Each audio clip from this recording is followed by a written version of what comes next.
ඉතින් හැමෝටම වාසනාවන්ත සුබ දවසක් වේවා කියලා හදවතින්ම ප්‍රාර්ථනා කරනවා.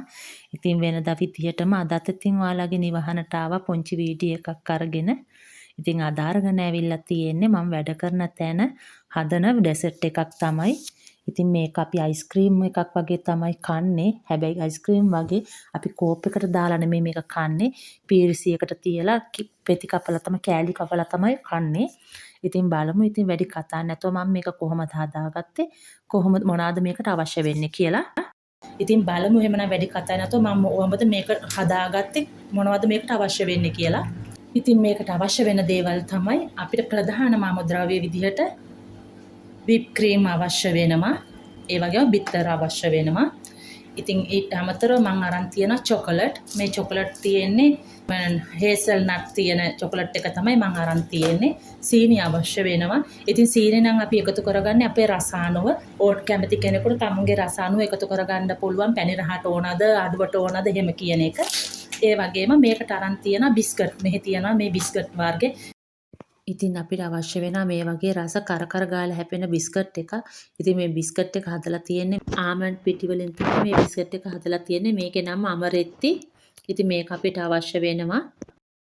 මේ වගේ භාජනයක් අරගත්තා. ඉතින් ඔයාලට තියෙන භාජනයක් ගන්න. මම මේ වලින් තමයි මේව හදන්නේ. ඉතින් මේ භාජනය අරන් තියලා ඉතින් දැන් අපි එකටම අපේ whip cream එක බීට් කරගන්න තමයි මේ ලෑස්ති වෙන්නේ. ඉතින් මේක බීට් කරගෙන මම මේක සීතකරණේ දාන හොඳට මතක තියාගන්න ඕන මේවා හොඳ සීතලට තියෙන්න ඕන මේක බීට් කරනකොට මේ whip cream එක හොඳ සීතලට තියෙන්න ඕනේ. ඒ වගේම බිත්තර ටිකත් සීතකරණේ තියලා ගන්නවා නම් වඩා හොඳයි ඉතින්.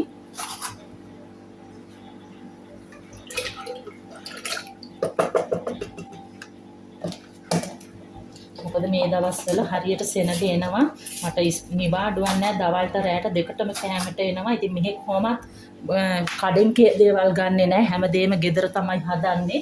ඉතින් දැන් මම මේ ඩෙසර්ට් එක ඉතින් ලෑස්ති මොකද තිබිච්ච ඒවා දැන් ඉවරයි. ඒ නිසා දැන් මේක හදන්න කියලා ලෑස්ති වුණා. දාලා තියාගන්න. මොකද ඉස්සරහට තවත් කට්ටිය එන්න ඉන්නවා. ඉතින් ඔන්න ඔහම තමයි. ඉතින් මගේ කාලේ දැන් මේ සම්මර එකේ ආච්චිත් එක්ක ගෙවෙන්නේ. ඉතින් ආච්චිගේ වැඩයි කෑම බීම උයන වැඩයි. ඉතින් අඩුවක් නැහැ. ඉතින් අමතර වැඩක් විදියට තමයි ආච්චිව බලා ගන්න වෙලා තියෙන්නේ. ඉතින් මොනා කරන්නද එහෙම තමයි. ඉතින් ඔන්න ඔය විදිහට දැන් ඉතින් මම මේක බීට් කරගන්න තමයි ලෑස්ති වෙන්නේ. ඉතින් මම මේකට whip cream ලීටර් එකමාරක් දාගත්තා. පෙල්ලිකොලා එහෙකින් කවර් කරගත්තා. මොකද නැත්තම් හැම තැනටම විසික් වෙනවනේ. ඒ නිසා මේ විදිහ විතරක් තියාගෙන ඔන්න ඔය විදිහට තමයි. ඉතින් එහෙනම් බීට් කරගමු.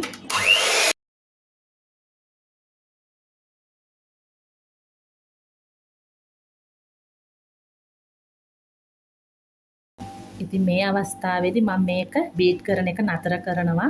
මොකද මීට වඩා බීට් කරන්නේ නැහැ. මේක අපිට අවශ්‍ය වෙන්නේ ටිකක් මේ ක්‍රීම් ගතියට එන්න මිසක් හයි වෙන්න හොඳ නැහැ. ඒ නිසා දැන් මේ ප්‍රමාණෙදි මම මේක නතර කරලා සීතකරණයට දමා ගන්නවා අපේ අනිත් වැඩ ටික ඉවර වෙනකන්. අන්න මේ විදිහට දැන් මේක සීතකරණයේ දමා ගනිමු. බිත්තර එක බීට් කරගන්න තමයි ලෑස්ති වෙන්නේ. ඉතින් මම බිත්තර කහ මදයි සුදු මදයි වෙන් කරගත්තා. ඉතින් මම බිත්තර 8ක් අරන් තියෙනවා. ඉතින් දැන් මම මේකට සීනි මේස හැඳි එකක් එකතු කරගන්නවා. ඉතින් මේකට මම ලුණු ටිකකුත් එකතු කරගන්නවා.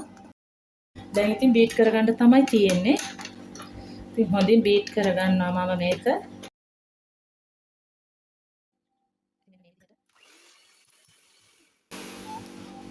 ඔන්න ඔය විදිහට බිත්තර ටික බීට් කරගත්තා.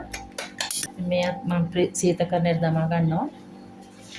ඉතින් බිත්තර කහ මදයකට මම සීනි මේස හැඳි 3ක් එකතු කරගන්නවා. ඉතින් මේකට රස අනුව තමයි අපි සීනි එකතු කරගන්නේ. ඉතින් පැණි රස කන්න කැමති වැඩිපුර කන්න කැමති කෙනෙකුට සීනි වැඩිපුර ටිකක් එකතු කරගත්ත හැකි. මම නම් ඉතින් සාමාන්‍ය කාණ්ඩ තමයි වැඩි පැණි රස දාන්නේ නැහැ. ඉතින් ඔන්න ඔහම තමයි මේක හදාගන්න යන්නේ. ඉතින් දැන් මේක හොඳින් බීට් කරගන්නවා මම.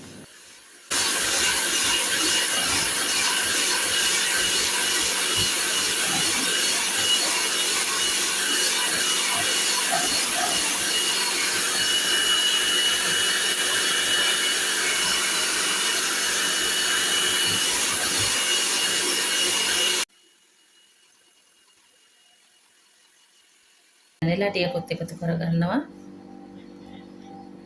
මේ විදියට වැනිලා ටිකත් එකතු කරගෙන බීට් කරගත්තම හොඳින්. දැන් තියෙන්නේ දැන් අපි කරගන්න ඕනේ අපේ මේ බිස්කට් එක කුඩු කරගන්න එක තමයි. මේක නිකම්ම අතින් කුඩු කරගන්න පුළුවන්. මේ විදිහට කුඩු කරගත්ත බිස්කට් ටික මේ චොකලට් එක ඉතින් මම දැන් චොකලට් එක කුඩාවට කපා ගන්නවා.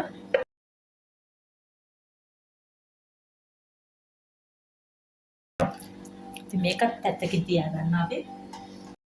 ඉතින් මෙන්න මේ විදියට මම ලෑස්ති කරගෙන තියනවා. දැන් ඉතින් අපි යමු මේක ලෑස්ති කරගන්න සේරම එකට එකතු කරගෙන බලමු කොහොමද කියලා.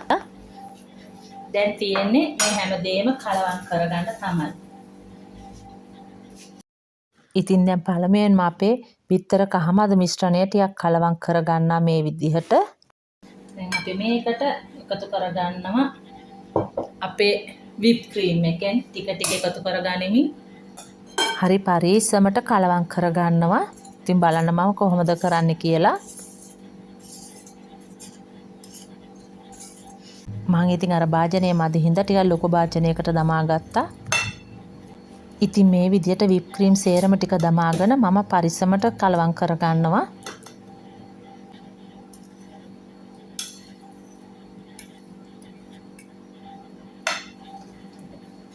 දැන් අපි එකතු කරගන්න අපේ බිත්තර සුදු මද ටික. ඉතින් බිත්තර සුදු මද ටිකත් එකතු කරගෙන හරි පරිස්සමට ඒකත් කලවම් කරගන්නවා. ඉතින් බිත්තර සුදු මද ටිකත් මේ විදිහට එකතු කරගෙන හොඳින් පරිස්සමින් කලවම් කරගෙන ඊට පස්සේ බලමු කොහොමද අනිත් ටික එකතු කරගන්නේ කියලා. ඉතින් ඔන්න ඔය විදිහට හදාගත්තා. දැන් මම මේකට එකතු කරගන්නවා අපේ අමරෙති බිස්කට් ටික එකතු කරගන්න. එකතු කරගෙන මේවත් හොඳින් කලවම් කරගන්න හරිම පරිස්සමට. බිස්කට් එකට ඉතින් අමරෙති ටික එකතු කරගත්තා. දැන් මේකට එකතු කරගන්නවා අපේ චොකලට් ටික.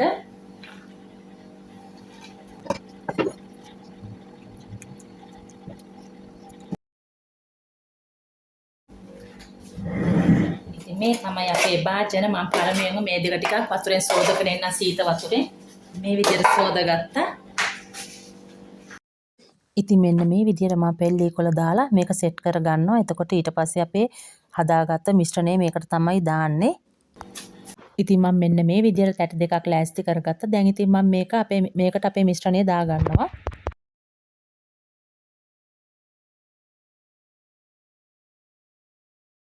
ඉතින් මෙන්න මේ විදිහට තැටි දෙකටම දාගෙන මම මේක හොඳින් කවර් කරගෙන සීතකරණයේ ෆ්‍රීසර් එකේ දමා ගන්නවා.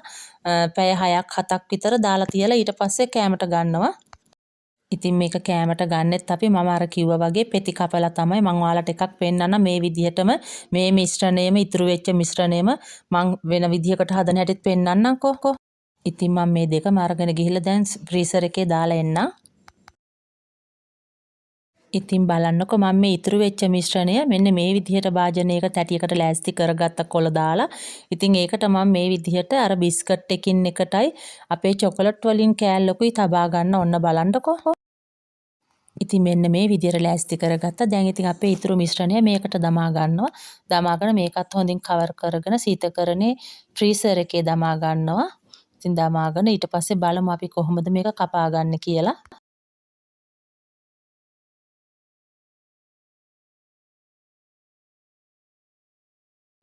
උන්නේ ඉතින් දැන් හොඳින් සෙට් වෙලා තියෙන මේ දවසකට පස්සේ තමයි ඉතින් මම ගන්නෙ මේක එළියට. ඉතින් බලමු දැන් කොහොමද කියලා.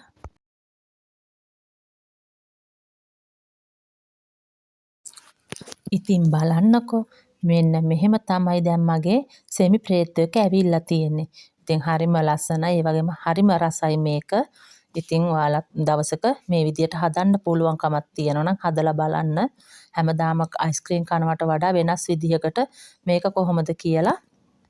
ඉතින් යාළුවනේ වෙනදා වගේම මාව අහන් හිටපු මාව බලන් හිටපු ඔයාලා හැමෝටම බොහොම ස්තුතියි ආදරෙයි කියලා කියනවා. ඉතින් මගේ channel එකට අලුතෙන් එකතු වෙලා ඉන්න මාත් එක්ක මගේ ආදරණීයන් හැමෝවම ආදරෙන් මගේ channel එකට පිළිගන්නවා. ඉතින් ඔයාලගේ සහයෝගය තමයි අපිට ඉස්සරහට යන්න තියෙන ලොකුම හයිය. ඉතින් මගේ වීඩියෝ එක හොඳයි නම් ලයික් කරලා ඔයාලගේ යටිනා අදහසක් කමෙන්ට් එකක් විදියට යටින් දාලා යන්න අමතක කරන්න එපා. ඒ වගේම මේක හොඳයි කියලා හිතනවා නම් මේ වීඩියෝ එක මේ රෙසිපි එක වටිනවයි කියලා හිතෙනවා නම් මේක යාළුවොත් එක්ක ෂෙයා කරගන්න අමතක කරන්නත් එපා. එහෙනම් අදට ගිහිල්ලා එන්න.